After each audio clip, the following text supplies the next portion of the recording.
So, today we are going to discuss a very interesting and fascinating topic, and that we call neuroplasticity.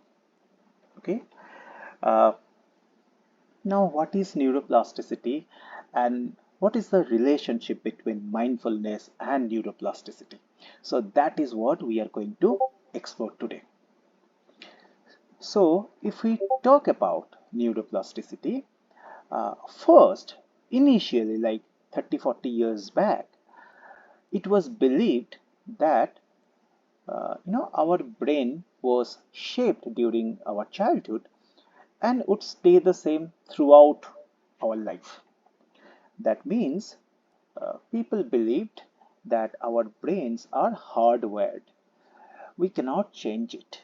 Once we get into the adult age, then it will remain same throughout the years, throughout our life. But then, after that, many different invention or like brain scanning machines came up, and some very sophisticated instruments came through which we can measure the brain activity.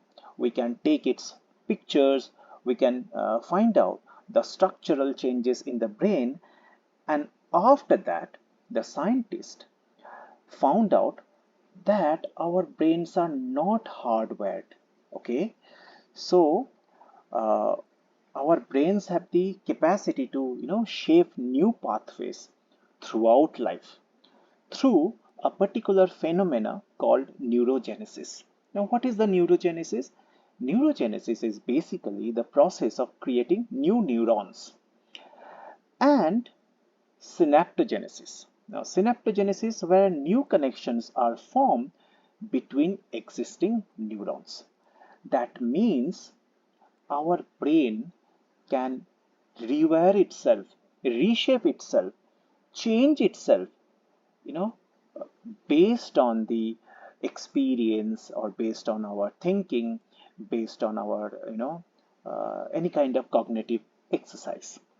So that was a major shift in the field of psychology and the field of psychiatry, neuroscience, because initially uh, we thought that our brain is very limited, and no matter what happened, maybe someone is diagnosed with any kind of disorder, or maybe someone has gone through depression or had traumas, or maybe someone is afflicted with any kind of like attention deficit disorder or any kind of uh, illness. We thought there is less hope. There was less hope. But after this new study came up, the entire arena has changed, and a lot of new research and new therapy and new ways have come up since we have discovered this phenomena called neuroplasticity. Now, uh, in definition, if we talk about neuroplasticity, neuroplasticity is basically the brain's ability to build new pathways and strengthen existing ones. And this rewiring happens in response to our experiences. It could be good experience, it could be bad experience. It could be a traumatic experience, or it could be something a happy, a joyous, a very grateful experience. Uh, and like learning a new skills or even recovering from an injury also enables neuroplasticity in our brain. Suppose, for example, we have decided to learn how to play piano. Now, at first, it's difficult, it's awkward, our fingers fumble, we forgot which keys to press at what time. But as we practice, our brain is busy making this new connection between the neurons that control our fingers and the ones that process hearing the music. And over the time, this connection gets stronger and stronger, making it easier to play. And that is the neuroplasticity in action. And it's same with almost all activities, like all new skills. Suppose you are thinking to become a writer, but the moment you opened the paper, nothing is coming to your mind, or maybe you are just writing something gibberish on the Microsoft Word. But as we keep on practicing writing and at the same time reading, new neural networks are being formed inside our brain, and maybe after 3 months, after 4 months, we will not have writer's block, because then that circuit is already built inside our brain. So this is something which neuroplasticity does. And what neuroplasticity says, that whatever we are doing or whatever we are practicing, it is getting stronger and stronger. So suppose, for example, if we are always worrying, we become good at worrying. You know, if we are always practicing any musical instrument, we become good at that. So this old saying, the practice makes a man perfect, really goes well with the neuroplasticity, because neuroplasticity happens with repetition of the same uh, you know uh, action or experience or thought. Now, even suppose we are practicing gratitude. There is a gratitude study, a lot of book has been written on this gratitude subject. So we become good at practicing gratitude, and it actually leads us to happiness. Now, what are the benefits of neuroplasticity that we can get in our life? So the first benefit of neuroplasticity is we can always learn new things, no matter what our age. Our brain can keep up forming new connection, and we can learn new languages, we can learn new skills, uh, we can cultivate new hobbies, or even overcome our bad habits. So if we think that, oh, no, no, I'm 50, I'm 60, I'm 70, I cannot learn this new thing, I cannot do that, it's actually not scientifically correct. You do have the potential to learn a new language, or new skills, or participate into something, even if you are 80 or 90, because your brain, yes, maybe the process will be a little bit slower, but this process is there in neuroplasticity. So you can always start something new and you can learn that. And you must have heard about that 10,000 hours rule, but many people debate on that whether we really need 10,000 hours to attain mastery. It depends. But usually, if we practice for some time, maybe for 2 months, 3 months, 4 months, because it takes at least 3 4 months to create this neural connection inside our brain.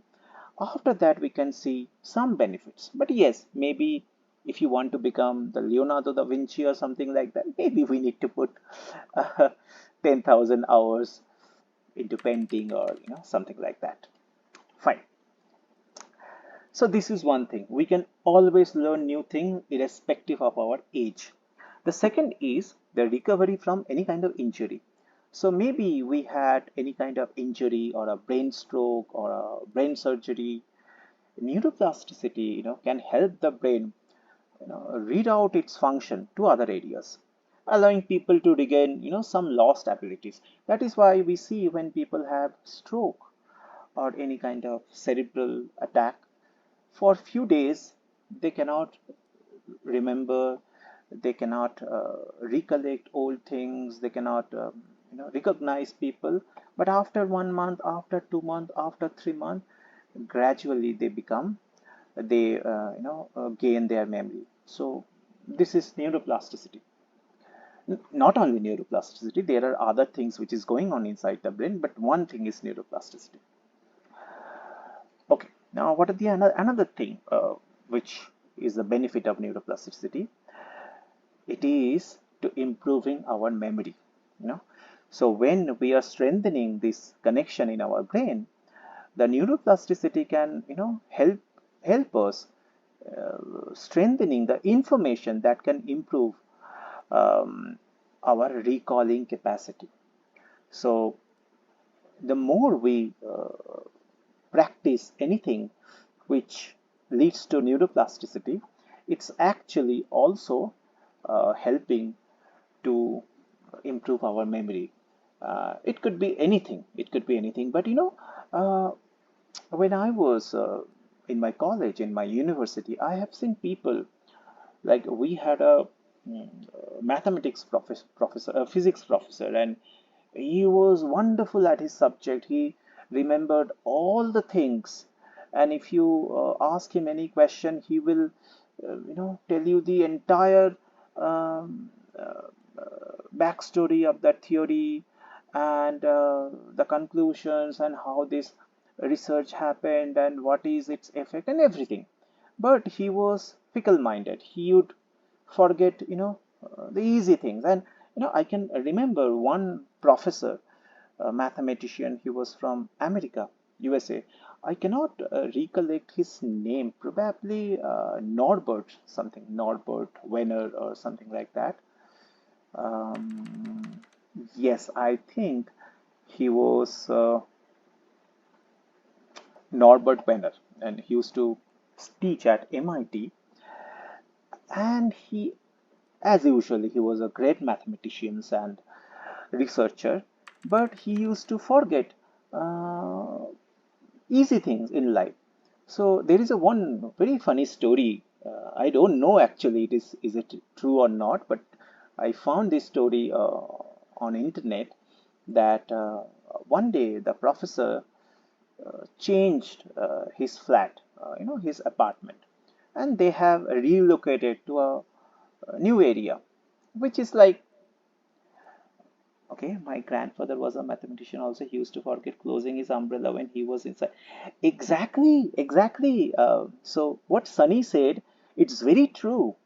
Now, why it happens, I'm also coming into that.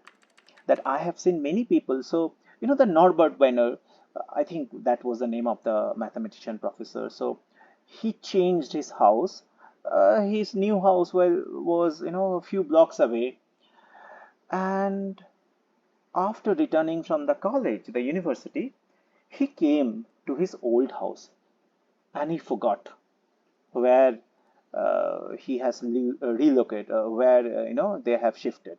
He forgot, and he saw a little girl, and he went to that little girl and he asked her, you know, do you know the people who used to live here? I was actually, wondering where they have been shifted. And the little girl said, we knew you'd do this, Daddy. That is why my mummy has sent me here to take you, to home. So, uh, so yeah. So he even forgot where he shifted his house, and his little girl said that we know this would happen. That is why mummy sent me here. Because they are always focusing on mathematical issues, the theorem, or the mathematical problems, and those neural networks are getting stronger and stronger, and they forget easy things in life. Like Sunny said, her grandfather used to forget the closing the umbrella after entering the university. And I have seen many teachers in my life, many professors, because their neural networks are built to think or to contemplate on those mathematical questions. And since they are spending more time thinking about those things, that neural network is getting stronger and stronger. Just like we said, whatever we practice, it becomes stronger. If we worry too much, we become good at worrying, and the vice versa. If we always practice any kind of skills or anything, we become good at that. Now,